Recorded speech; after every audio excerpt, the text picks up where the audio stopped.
I grew up in Prosser, Washington, which is a tiny agricultural town here in eastern Washington. And my family was not involved in agriculture. My dad is like a microbiology kind of person, so I always loved science. My best friends were farmers, so I did spend like my summers on the four-wheelers and picking blueberries and all that stuff. I always wanted to be like my dad and be like a scientist. And I was like, okay, like this is what I want to do. I'm definitely going to go to school for microbiology and chemistry and whatever.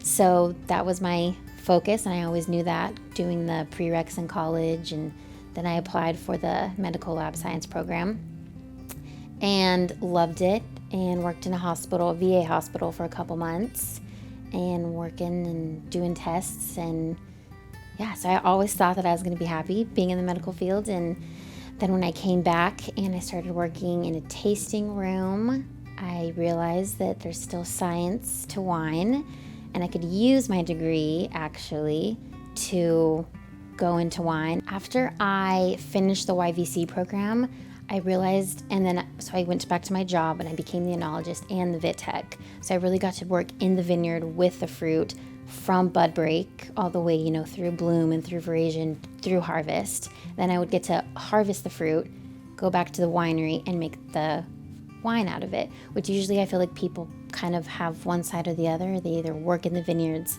or they work in the winery. And I think my biggest thing was when you get to be in both, you truly understand the fruit and you understand what you're getting. It doesn't just show up to the winery. You worked with it all season, so you know what you're getting, and maybe personally the heat challenges that you had, or if you had bird damage or your yields are down because you work with the fruit. You see that and you know what to expect. My favorite thing is being able to work with all of it, and there's tracking on the vineyard side. You track every, your sprays and all your things that you're doing in there, and you're tracking everything in the winery. And so you can build a cohesive picture of bud to bottle.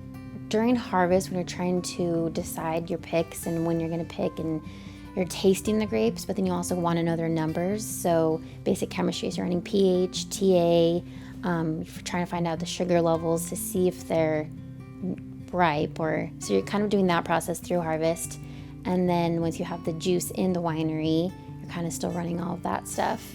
And then as you have more finished wine, you're checking the sulfur in it. You're always checking, malic acid or the residual sugar of the glucose, and to really know the wine that you're making. And you do, like I said, you do tastings along with numbers. So it's, especially if maybe something isn't tasting quite right, you can kind of pinpoint, oh, well, that's because the acid is this, or that's because maybe the sugar is this. So you're kind of numerically, along with the flavors, trying to just pinpoint and make the best wine that you can.